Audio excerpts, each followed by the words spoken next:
आज के लिए अगला सूत्र है विज्ञान भैरव तंत्र का।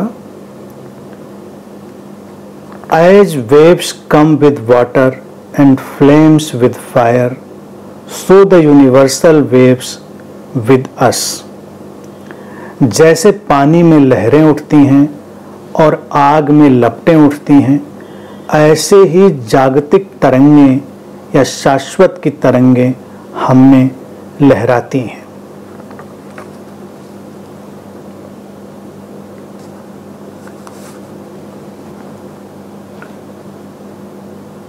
सामान्यता की एक असामान्य गरिमा में हमको प्रतिष्ठित करने के बाद अगला सूत्र हमको उसी की एक और गहरी समझ में ले जाने के लिए है। क्योंकि जब तक वो गहरी समझ नहीं होगी, हम अपनी उस परम चैतन्य की अवस्था में नहीं जा सकते और जो हमारी सामान्यता है उसमें नहीं जा सकते। सामान्यता ही वो परम चैतन्य की अवस्था है, वो असामान्य नहीं है। जैसे सागर में लहरें उठती हैं, पानी में लहरें उठती हैं, जल जो कहीं भी हो, सागर सामने दिखता है लहरों की तरह। जैसे आग में लपटें उठती हैं, ऐसे ही ये जो जागतिक तरंगें हैं वो हमारे भीतर लहराती हैं, तरंगायित होती हैं, उठती हैं और गिरती हैं। सूत्र हमको एक अविभाज्य इंडिविजिबल अवस्था में ले जाने की ओर एक समझ को सामने रखता है। जब तक ये समझ ना आ जाए किसी के भीतर, वो विचलित ही रहेगा। ना ध्यान काम आएगा, ना कोई ज्ञान काम आएगा। क्योंकि ध्यान ज्ञान अगर हमको तोड़ ही दे किसी व्यवस्था से, तो वो ध्यान और ज्ञान नहीं हुआ, वो एक टेम्परेरी अस्थाई सी कोई चीज हुई। सूत्र कहता है इतनी कम शब्दों में बात कि जैसे जल है और उसमें लहरें उठती हैं और जो आग जलती है उसमें लपटें उठती हैं। कभी इनको गौर से देखें, कभी समंदर के किनारे जाएं और समंदर के किनारे जाकर लहरों को उठते हुए देखें। क्या दिखता है हमको? समंदर। दूर दूर तक जहां तक निगाह जाती है फैली हुई जलराशि। लहरें भी दिखती हैं, लेकिन समंदर के किनारे से लौटकर आने वाले किसी भी व्यक्ति ने कभी भी शायद ही ये कहा हो कि हम लहरों को देखकर आए हैं। वो हमेशा यही कहता है हम समंदर को देखकर आए हैं। और जब कहीं आग अपने पूरे रौद्र रूप में जल रही हो या अपनी पूरी गरिमा और वैभव में जल रही हो, आग का वही वैभव है। हमारे लिए वो रौद्र हो सकता है, हमारे लिए वो भयावह हो सकता है, वो एक अलग बात है। आग का तो वही वैभव है, जल रही है अपनी उन्मुक्तता में, लपटें नाच रही हैं। तब भी हम कभी ये नहीं कह पाते कि हमने लपटों को देखा। कहेंगे बाद में, लेकिन पहला बात यही कि हमने आग को देखा। सूत्र कहना चाहता है कि यही है वो एक, द ओनली वन चैतन्य। उसको हम कोई रूप दें, नाम दें, कॉन्शियसनेस, कोई भी नाम देना चाहें हम उसको, परमात्मा दें, शाश्वत नियम दें, वो एक ही सबके भीतर परिव्याप्त है। वो हमारे भीतर भी ऐसे ही लहराता है। यानी कि हम एक लहर या लपट वाली अवस्था में ही हैं। पीछे वो अनंत जलराशि हो सकती है, पीछे वो अनंत अग्नि हो सकती है, लेकिन अभिव्यक्ति वो लहर ही हुई है। अब हर लहर का, हर लपट का अपना ढंग हो सकता है, अपना ढांचा हो सकता है, उसकी अपनी ऊंचाई नीचाई हो सकती है। तो इसीलिए जब हम लोगों की तरफ देखते हैं तो लोगों में हमें भिन्नता भी बहुत दिखती है और लोगों में हमें समता भी बहुत दिखती है। इसीलिए समता का सिद्धांत देने वाले भी चूक जाते हैं और भिन्नता का सिद्धांत रखने वाले भी चूक जाते हैं। क्योंकि जब लहरों में भिन्नता, लपटों में भिन्नता दिखती है तो ये उन लहरों या लपटों की कोई आइडेंटिटी नहीं है, उनकी इंडिविजुअलिटी नहीं है। उस समय जो पीछे का सागर या पीछे का जो अग्नि सागर था उसने ही उनको वैसा इस समय रच दिया था। कहीं कोई लपट उठ रही है और अभी उसने किसी अन्य ज्वलनशील पदार्थ को नहीं छुआ जलाने के लिए, तो हमको लगता है ये नहीं जलाती है, उसने नहीं जलाया। कहीं कोई लपट उठी और उसने जला दिया। कभी कोई बड़ी ऊंची लपट उठती है, नहीं जलाती है, कभी कोई छोटी सी लपट या चिंगारी ही जलाकर राख कर देती है। क्यों, कैसे, किस लिए, इनका कोई उत्तर नहीं, बस ऐसा ही है। तो जीवन में भी ऐसे ही लोग दिखते हैं, अलग अलग प्रतिभा के लोग, अलग अलग रंग रूप के लोग, अलग अलग अभिव्यक्तियां देने वाले लोग, क्योंकि उनके भीतर वही सागर, वही आग लहरा रही अस्तित्व की। कहते हैं वो जो यूनिवर्सल वेव्स हैं, जो जागतिक तरंगें, यानी कि यहाँ पर वो चेतना शब्द का उपयोग नहीं करते हैं, लेकिन वही मतलब इसका समझे। तो यहाँ पर भी वो वैविध्य, वो विविधता हमको दिखाई देती है, वो भिन्नता दिखाई देती है। कभी कोई व्यक्ति है बहुत प्रतिभाशाली है और तुमसे मिलता है, तुम्हारे जीवन में कोई अंतर नहीं आता। ये ऐसे ही होता है जैसे कोई लपट बड़ी प्रचंड ढंग से जल रही थी लेकिन वो कुछ जला नहीं पाती, क्योंकि कुछ परिस्थितियां, कुछ संयोग, कुछ अरेंजमेंट वहां पर नहीं था।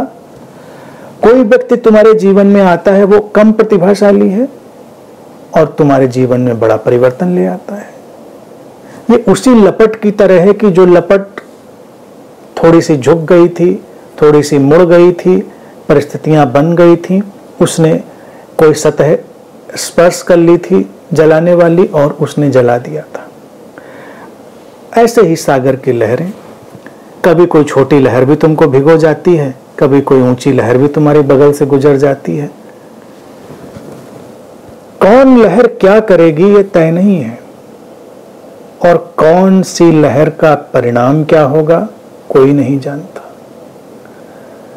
ये भिन्नता और एकता का एक नृत्य, इसको जानना, इसको देखना, सूत्र उसी तरफ हमें इंगित कर रहा है और फिर से ये हमको सहज, अति सहज बनाने की तरफ ले जा रहा है, अति सामान्य, अति साधारण बनाने की तरफ। अगर सागर में सुनामी की जैसे भी कोई लहर उठ जाए तो लहर की कोई विशेषता नहीं होती, सागर की ही किसी विशेष परिस्थिति की वजह से वो सुनामी जैसी लहर भी उठ जाती है, और जो उठ जाती है वो एक दिन गिर जाती है। सुनामी भी आती है, चली जाती है, उसके बाद भी सागर ही दिखता है हमको, समंदर, वही जल। तो सुनामी अपने नाम क्या कोई मेडल, गोल्ड मेडल लिखवा ले? हाँ, अगर उसके पास कोई आइडेंटिटी और माइंड हो तो उसको लगेगा देखो अभी तक उठती रही थी इतनी इतनी लहरें, हम उठ गए इतने बड़े। लेकिन लहरों के पास वो मन नहीं है, इसलिए वो निश्चिंत हैं, छोटी उठें बड़ी उठें कोई फर्क नहीं पड़ता। इसीलिए वो हमेशा सुंदर भी जान पड़ती हैं। कोई भी लहर, नदी में छोटी सी लहर उठ जाए तरंग, वो भी उतनी सुंदर जान पड़ती है, क्योंकि हमारी दृष्टि उसके अनंत जल के विस्तार पर है, ना कि अस्थायी रूप से, टेम्परेरी ढंग से पैदा हो गए किसी रूप और उसके ढंग ढांचे पर है। सवाल ये उठता है कि कोई पूछेगा तो हम क्या करें, हम कुछ महत्व ही ना दें लहरों को? महत्व तो देना होता है, क्योंकि वो महत्व उस स्थान और समय की विशेषता में गुथा हुआ है। तुमने अपने घर में टैप ही क्यों न खोला, वहां से पानी आया, तुम्हारे लिए वो पानी ही महत्व का है, क्योंकि उसी पानी से तुम अपना काम करोगे, हाथ मुंह धुलोगे, या उसी घर में आते हुए पानी को तुम पियोगे। वो तुम्हारे लिए काम का हो गया, तुम्हारे जीवन को बदलने वाला, जीवन देने वाला हो गया। बह रही होगी कहीं कोई बहुत बड़ी नदी, बहती रहे, तुम्हें क्या करना। लेकिन ये पानी उस पानी से कहीं अलग नहीं है वही।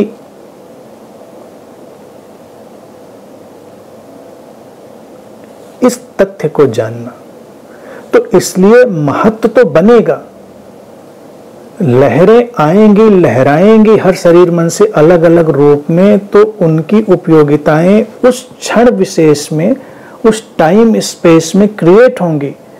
लेकिन उस टाइम स्पेस की, उस स्थान समय की ही वो मांग होगी, और उस स्थान समय की मांग के पूरा हो जाने के बाद वो विदा रवे हो जाएंगी, तिरोहित हो जाएंगी, गायब हो जाएंगी, विदा हो जाएंगी। जैसे कोई किसी लपट को पकड़ के नहीं रख सकता, जैसे कोई किसी लहर को पकड़ के नहीं रख सकता, इसी तरह से किसी शरीर मन में उठी हुई किसी खास अभिव्यक्ति को भी कोई पकड़ के नहीं रख सकता। कभी किसी के अंदर से उसी विराट से प्रेम की लहर लहराई तो लहराई, उसने अपना काम किया, गई। कभी क्रोध की लहर लहराई, उसने अपना काम किया, गई। शरीर मन को फिर जब तुम निर्मल आंखों से देखोगे, चुनाव रहित, चॉइसलेस, नॉन जजमेंटल विजन से, इनसाइट से, तुम देखोगे इस शरीर मन में वही निर्मलता, वही विराट की व्यवस्था अभी भी विद्यमान है। लेकिन हम पकड़ लेते हैं, तो हमारे लिए वो जो टाइम स्पेस की घटना है वो बांधने वाली बन जाती है, जबकि वो आई और गई। जैसे बच्चों को देखें, बच्चे इसी भावदशा में जी रहे होते हैं ना, क्रोध आया गया, अब क्रोध उनके भीतर नहीं है। हिंसा भी आती है, कोई बच्चे ऐसा नहीं कम हिंसक होते हैं, देखो कैसे बाल नोचते हैं एक दूसरे के, या तुम्हारे ही कैसे बच्चे कोई कीड़ा मकोड़ा उसको मसल के फेंक देते हैं। कोई बच्चे नहीं करते, कोई करते हैं, किसी के अंदर किसी तरह, किसी के अंदर किसी तरह की। तो बच्चों के अंदर भी सारे मनोभावों की रेंज अलग अलग ढंग से अभिव्यक्त हो रही होती है, लेकिन चूंकि वो बस लहरा रही हैं चीजें, जैसे आग में लपटें बस तरंगायित हो रही हैं, घूम रही हैं, तो बच्चे पकड़ते नहीं, इसीलिए वो बड़े निर्दोष और निर्मल बने रहते हैं।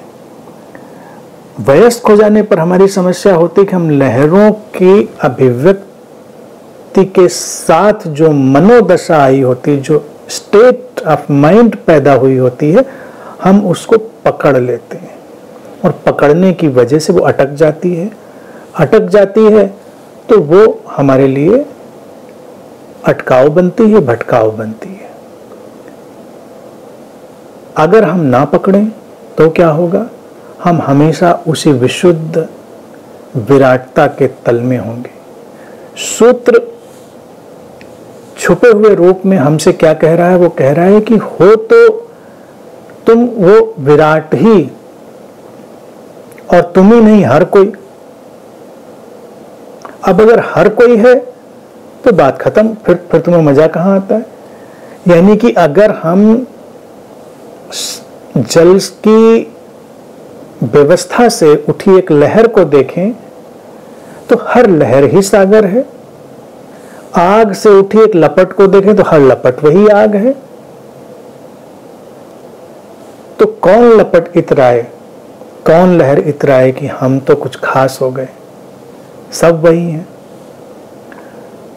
एक खास व्यवस्था में कुछ अभिव्यक्त हुआ, हुआ तो हुआ, नहीं हुआ तो नहीं हुआ, क्या फर्क पड़ता है।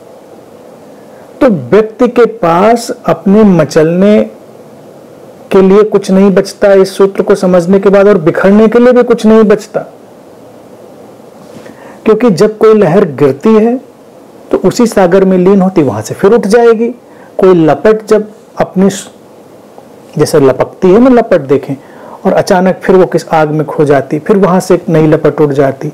तो जब खोई तब खोई नहीं, और जब आई तब आई नहीं।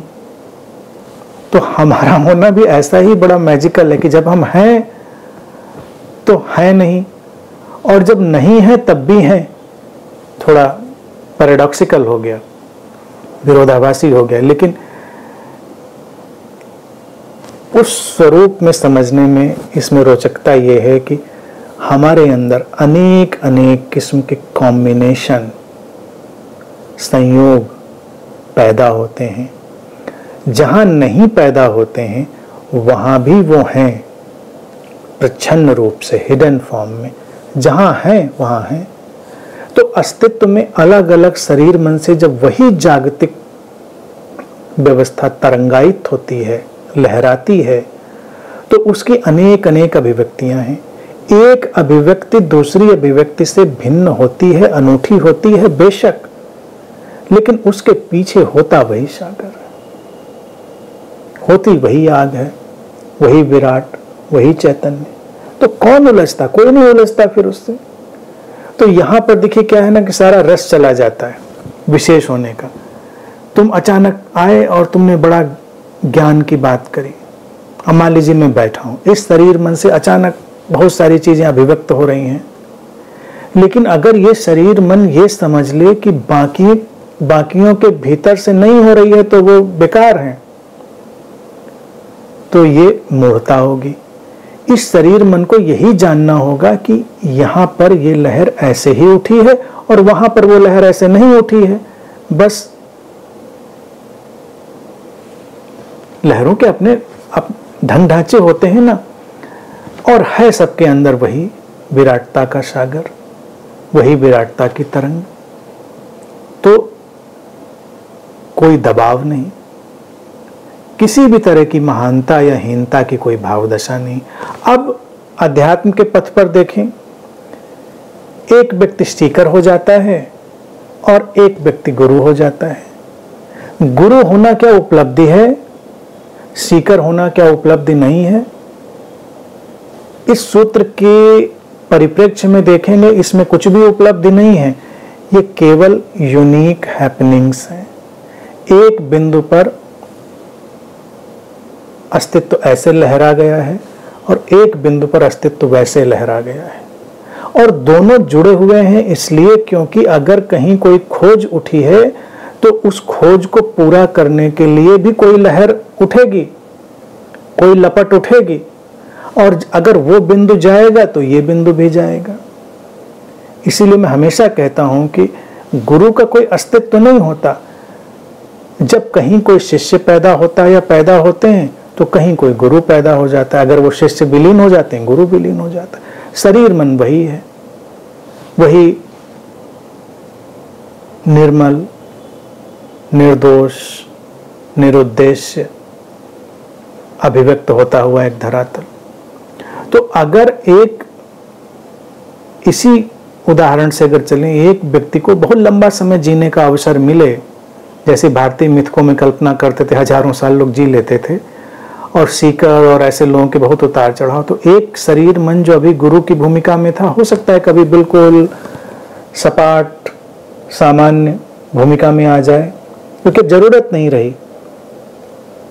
और 24 घंटे में भी यही होता है। जैसे मान लीजिए मैं यहाँ बैठा हूँ गुरु की भूमिका में, अभी नीचे उतरूंगा सीढ़ियों से, भूमिका खत्म, जो अपना काम करना होगा काम करेंगे। अब वो वहां पर भूमिका वो नहीं है, क्योंकि वहां पर अस्तित्व वैसे नहीं लहराएगा, लेकिन चूंकि विराटता संभावना वही सारी है, तो वो कभी भी कैसे भी अपने ढंग से अभिव्यक्ति हो जाएगी।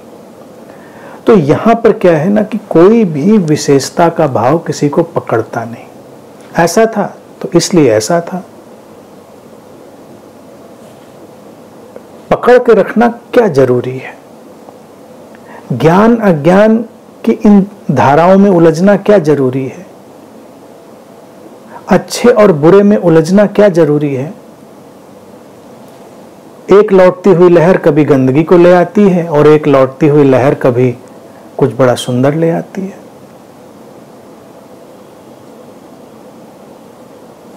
ले आती है क्योंकि उस समय, स्थान और उस परिस्थिति में वही वाली व्यवस्था थी।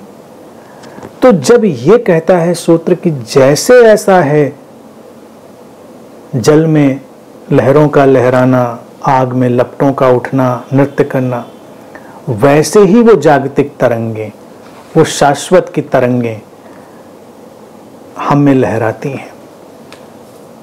हम अपने अनूठे ढंग से अभिव्यक्त होते रहते हैं। अगर हम अनूठे ढंग से अभिव्यक्त होते रहते हैं तो दूसरा भी अनूठे ढंग से अभिव्यक्त होता रहता है। इसका यही तो सार है। इस सार को देख लेना कितना मुक्तिदायी है, कितना लिबरेटिंग है। क्योंकि व्यक्ति अपने को तो देखना चाहता है, दूसरे को देखना नहीं चाहता। अगर सभी के अंदर वही लहरा रहा है तो समस्या कहां पर है? समस्या तो कहीं पर नहीं है। और फिर अपरोक्ष रूप से, इनडायरेक्ट फॉर्म में इसमें बहुत कुछ चीजें आ जाएंगी। इसमें करुणा आ जाएगी, इसमें प्रेम आ जाएगी, इसमें संबंधों का एक अलग विस्तार आ जाएगा। यानी कि जो हम अपने साथ कर रहे हैं वो किसी दूसरे के साथ भी कर रहे हैं, और जो हम किसी दूसरे के साथ कर रहे हैं वो अपने साथ भी कर रहे हैं।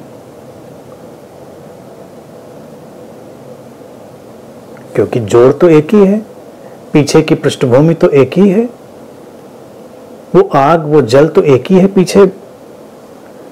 तो वो सब एक दूसरे से गुथा हुआ, एक दूसरे से जुड़ा हुआ, एक दूसरे को प्रभावित करता है। इस अंतर्दृष्टि के बाद ही तो वास्तविक रूप में प्रेम पैदा होता है। और जब प्रेम पैदा होता है तो प्रेम है कहने का कोई औचित्य नहीं रह जाता।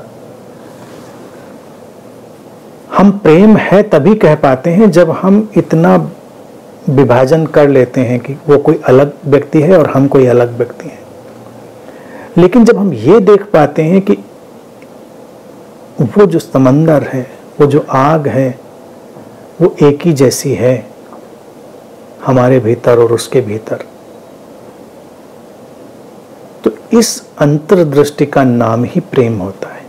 ये अतिशय संवेदनशील हो जाती है।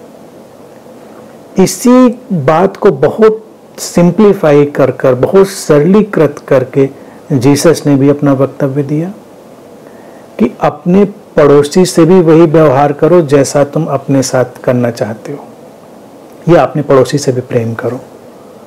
जो उन्होंने कहा, पड़ोसी क्या है? हर पास में खड़ी हुई दूसरी लहर, हर अभिव्यक्ति। अब मनुष्यों की ही बात इसमें नहीं करी है सूत्र ने कि मनुष्यों को आप देखें, ये पूरा प्राणी जगत, ये पेड़ पौधे, ये धरती, ये चांद तारे, सब कुछ एक अभिव्यक्ति है, एक लहर है। जैसे लहरें उठती और गिरती हैं, ऐसे ही तो हमारे तारे भी उठते और गिरते हैं। आज बने हैं, कल नष्ट हो जाते हैं। ये जो ग्रह हैं, कितनी भी उम्र हो, लाखों करोड़ों साल की, लेकिन फिर भी जो बना है वो मिट जाता है। जो लहर उठी है वो गिर जाती है। तो ये बनने मिटने का, उठने गिरने का, ये सारा का सारा सिलसिला चलता रहता है। जैसे कि जो इस व्यवस्था को जानते हैं वो कहते हैं कोई तारा उगता है, अभी बहुत ही शैशव काल में होता है, बढ़ता बढ़ता बढ़ता बढ़ता एक दिन वो खत्म होता जाता है। जैसे जैसे वो खत्म होता जाता है वो ब्लैक होल में बदलता जाता है। ब्लैक होल में बदलता है तो उसके अंदर प्रचंड चुंबकत्व होता है, बहुत एक अल्टीमेट मैग्नेटिज्म पैदा हो जाता है उसमें, और उसके आसपास जितने भी तारे, ग्रह, नक्षत्र सब होते हैं वो खींच लेता है अपने भीतर, वो उसमें समाहित हो जाते हैं। और जब वो समाहित हो जाते हैं तो वो तारा जो ब्लैक होल में बदल गया होता है फिर एक्सप्लोड कर जाता है। जब फिर एक्सप्लोड कर जाता है तो उसके भीतर से फिर सब पैदा हो जाता है। तो ब्लैक होल, वाइट होल और ये बनना मिटना, ये हम अंतरिक्ष में भी आज विज्ञान के तौर से भी जानते हैं। भारत ने भी इसको प्रलय सृजन की लहरों की तरह ही देखा है कि उठती गिरती हुई लहरें हैं, ये आती और जाती हुई लहरें हैं, इसमें कहीं भी किसी भी चीज़ में उलझना नहीं है, सब चलता रहता है, ये एक क्रम है। और क्रम के पीछे एक ही सत्ता, एक ही सत्ता, दो नहीं है। अद्वैत की ही उद्घोषणा है इस सूत्र में। अद्वैत की बहुत प्यारी प्रीतिपूर्ण उद्घोषणा है, क्योंकि दो के माध्यम से कुछ नहीं चल रहा है, वो एक के माध्यम से ही एक ही है, दो नहीं है, एक ही है जिससे सब कुछ तरंगायित है, अलग अलग अभिव्यक्तियां, अलग अलग रूप। अब अगर इतनी अंतर्दृष्टि किसी को आ जाए तो देखो क्या नहीं होगा। पर्यावरण हो, प्राणियों से प्रेम हो, इंसानों से प्रेम हो, सबके प्रति हम उसी तरह से जागृत हो जाएंगे ना। हम उनको भिन्न मानते हैं तो हमको लगता है शायद हमको कुछ अलग तरह से व्यवहार करना है, लेकिन अगर वो एक ही है तो हम अलग व्यवहार कैसे करेंगे? फिर तो हमको बहुत संवेदनशीलता से व्यवहार करना है। जो हमको भोजन की तरह दिखाई दे रहा है वो हमसे अलग नहीं है, चाहे वो सब्जी फल हो, चाहे कोई पशु पक्षी हो। तो जीवित रहने के लिए व्यवस्था तो निर्मित होगी, लेकिन उस व्यवस्था में अतिशय संवेदनशीलता भी निर्मित होगी। जो ये अतिशय संवेदनशीलता की स्थिति होगी यही तो अध्यात्म होगा। और क्या अध्यात्म का मतलब है? वही होगा, अतिशय संवेदनशीलता, अतिशय जो बिलोंगिंगनेस है, एक संलग्नता है, उसका भाव। ये बिलोंगिंगनेस जो एक जोड़ की तरह हमारे अंदर आती है, जिस दिन हमको दिखाई दे जाती है उस दिन किसी भी तरह के बिखराव टकराव की जरूरत नहीं रह जाती। अलग अलग समय पर अलग अलग ढंग से लोगों ने इस सूत्र की जो प्रज्ञा है, विजडम है, उसको सामने रखने की कोशिश करी, उसको एक्सप्लोर करने की, उसको बताने की कोशिश करी, तो अलग अलग तरह की बातें पैदा हुई। क्योंकि एक तो हर संस्कृति और हर धर्म में एक बात सामान्य रूप से सामने आ गई कि जब वो कहते हैं कि वो एक ही ईश्वर है, वो एक ही गॉड है, तो उसमें कहना क्या चाह रहे हैं? वो ये नहीं कहना चाह रहे हैं कहीं कोई एक बैठा हुआ है। इसी सूत्र की बात है, एक ही सागर। ऐसे ही वो जागतिक तरंगे हमारे भीतर से लहरा रही हैं। तो इसको जितने जितने कोणों से हम समझते जाएं, बात तो इतनी सीधी सपाट है, लेकिन इतनी सीधी सपाट बात को समझने के लिए ही सारा आयोजन है। हम इसको इस कोण से समझें, हम इसको उस कोण से समझें, जिधर से समझ में आए उधर से समझें, और जितना हम समझते जाएंगे उसी को हम रूपांतरण कहेंगे, जिसको विज्ञान भैरव तंत्र रूपांतरण कहता है। वो अधिक ज्ञानी हो जाना नहीं, वो अधिक विशिष्ट हो जाना नहीं है, वो तो पूरी तरह से विशिष्टता का त्याग कर देना है। ज्ञान जब आवश्यक होता है तो वो ज्ञान प्रकट होता है, जब ज्ञान आवश्यक नहीं है तो ज्ञान प्रकट नहीं होता। तो जैसे कोई ज्ञानी व्यक्ति है वो कोई अज्ञानी व्यक्ति को नीची निगाह से नहीं देखेगा, कोई शांत व्यक्ति है तो अशांत व्यक्ति को नीची निगाह से नहीं देखेगा। क्यों देखेगा? वहां पर वही लहर अशांत है, यहां पर यही लहर शांत है, भिन्नता है स्ट्रक्चर की। तो इस दृष्टि से चलने पर हमारे अंदर जो अहिंसा का प्रादुर्भाव है वो पहली बार घटता है। अहिंसा इससे पहले नहीं आती। जब बुद्ध ने अहिंसा की बात की तो लोगों को लगा अहिंसा सिखा रहे हैं, ऐसे कैसे काम चलेगा, क्योंकि हिंसा के बिना तो काम होता नहीं। आज भी कई लोग ये तथ्य देते हैं कि कुछ लोग अगर हिंसक हैं तो हम अहिंसक होकर उनका सामना कैसे कर सकते हैं। तो ये एक सतही बात होती है। गहरी बात यह है कि जब एक व्यक्तियों का एक समूह इस ज्ञान को, इस प्रज्ञा को जानता है कि एक ही सागर अलग अलग लहरों में है, तो वो अपने ढंग से उसका सामना करते हैं। मान लो युद्ध में भी जाएं, युद्ध भी हो सकता है प्रतिरक्षा प्रतिकार के लिए, लेकिन उसमें घृणा वैमनस्य नहीं होता, क्योंकि वो बस बचना था। इस समय हमको इस व्यवस्था में नहीं जाना था और हमारे अंदर ये भाव था नहीं जाने का, इसलिए हमने युद्ध का स्वीकार किया। और हो सकता है किसी क्षण होता कि हमको नहीं बचना है तो हम नहीं जाते, चीज़ें समाप्त हो जाती। जैसे कोई उठती हुई लहर, सुनामी का भी मैंने जिक्र किया, वो तहस नहस करती हुई चली जाती है, अपने मार्ग में आती हुई हर चीज़ को उखाड़ती फेंकती चली जाती है वही लहर, क्योंकि उस समय उसका स्वरूप, ढांचा, नेचर, उसकी प्रकृति वैसी ही बन चुकी है। जब वो गिरेगी तब वो उतनी ही शांत होगी जितनी सागर की गहराई शांत है। और कभी कोई लहर बहुत सौम्यता से धीमी सी उठी तो बस हमारे पैरों को छूकर निकल जाती है, कुछ उखाड़ती पछाड़ती नहीं, कुछ गिराती नहीं। सागर के किनारे तो हम ऐसी ही लहरों से खेलते हैं, हम खड़े हैं, वो आती है बस हमको छूकर निकल जाती है, कुछ करती नहीं। उस समय उसका नेचर, उसकी प्रकृति वही है। तो ये कहना कि क्या कभी युद्ध घटेगा हमारे भीतर से, नहीं घटेगा, हम नहीं जानते। तो इसीलिए इन सूत्रों के जो प्रणेता, प्रतिपादक, जिनको हमने शिव कहा, तो हमने शिव का प्रतीक भी ऐसा रचा कि वो जो शख्सियत है या सिंबल है वो भी इतना अनप्रेडिक्टेबल है।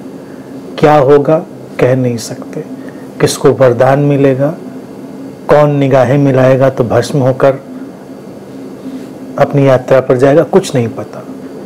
ये अनिश्चितता की प्रज्ञा का परम स्वीकार है, क्योंकि वो किसी भी लहर और लपट का उस क्षण विशेष में, उस स्थान विशेष में पूरी समग्रता के माध्यम से क्या तय होगा, उसका प्रकृति और फैलाव, ये उसी समय तय होगा। तो इस बात को अपने अंदर समाहित करके, एब्जॉर्ब करके, इम्बाइब करके चलना हमको जागृत बनाता है, मुक्त बनाता है और पूरी तरह से सौम्यता और सामान्यता में, ऑर्डिनरीनेस में स्थित कर देता है। किसी से कोई उलझाव, तुलना, निर्णयात्मकता, जजमेंटलनेस कुछ भी नहीं।